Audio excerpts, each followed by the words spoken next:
Dave 2D here, and if you ever want to see this dog again, you better hit the subscribe button right now. I'm gonna wait. Now, do it. Come on, move the mouse. Move it. Did you do it? Okay, guys. So, let's take a look. Adventure Craft. I actually don't know much about them. I wanted to say they were built in Lower Peninsula, Michigan, but I might be wrong about that. I will look it up. I will try to put it in the description. This one's a 1997, which I do believe is the first year they built them. And I think they sold them until about 2006, if I'm not mistaken. This one has a oil-injected two-stroke, which I usually try to stay away from, but this one runs really good. You guys will see this, excuse me, this boat has been really well taken care of. It was owned by the same owner for quite a while, I want to say 14, 15 years.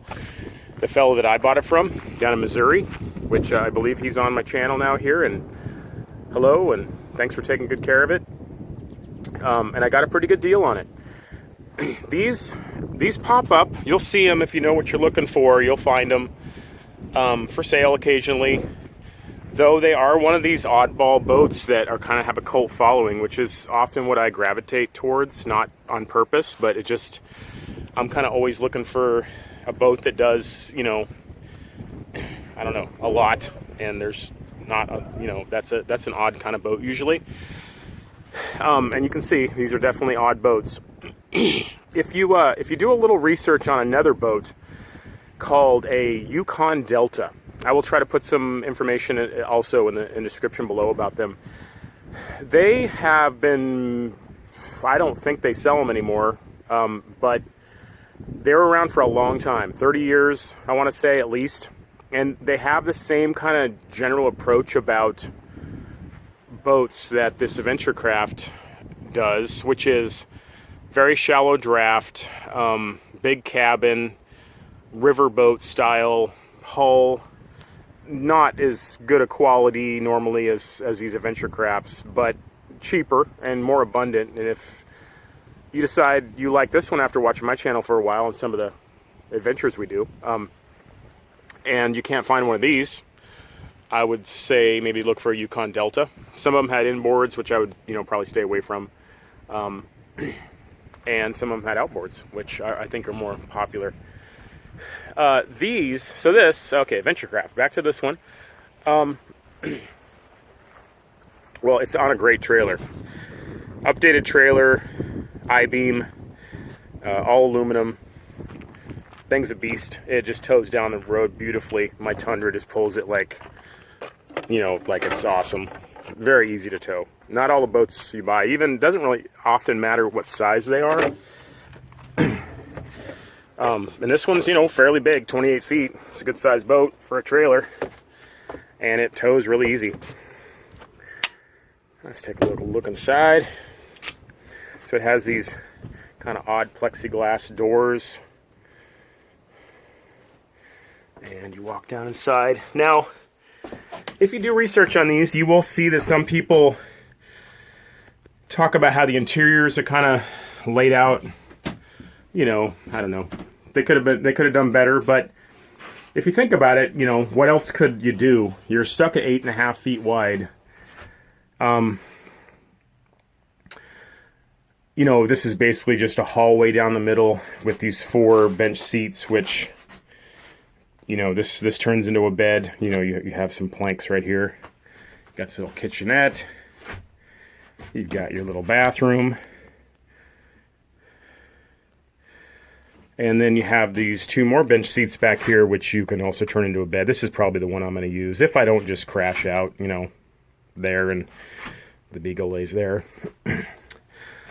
But yeah, you know, I admit the interiors are kind of, you know, I don't know. I've seen better.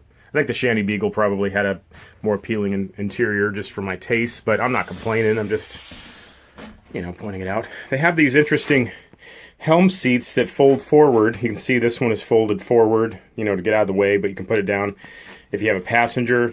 This one also folds forward. They've got kind of this Spartan dash, and they're just surrounded by windows. So you got good visibility, and then you have the same kind of door set up in the front here. I'll open this up.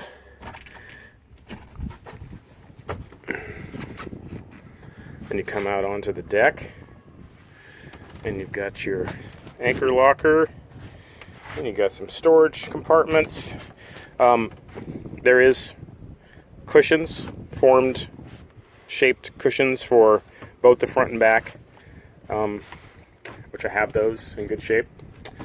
And it sounds like I'm selling it or something. I'm not meaning to. I'm just kind of trying to explain it to you.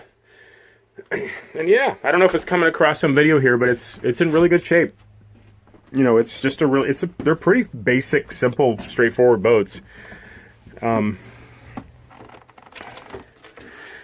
There's got some batteries. When I was into sea dories, people used to talk about them on the Sea Dory forum, these adventure crafts, just wanting a little more room than a Sea Dory has. But often they would do, you know, they don't like the interiors or what have you. So some people did. Some people moved on to them. This one, most of them come with a generator, and this one did a 3,000 watt, which runs a little AC unit. And then it's got so no fly bridge. Some of these, actually quite a few of these adventure crafts came with fly bridges. I was specifically looking for one that doesn't have a fly bridge. I don't really care for them. I would rather have the open space to put a solar panel or two and a lay up there and put storage, and you know, I already put my kayak up there. So I never drive from the top, and I do a lot of my boating in the rain and, you know, colder weather and stuff, so I really don't need to sit up there. I mean, if I lived in Florida, it might be a different story, but yeah. It's got hydraulic steering. This motor just purrs. I took it out once when I first got it, just to, you know, test everything out, and it's great. Runs great. Maybe I'll update to a 4-stroke if I really take a liking to the boat, and I might put a kicker on the back. But yeah, for now, engine runs great. Serious, guys, you need to subscribe or you're never going to see this dog again. I'm taking her with me.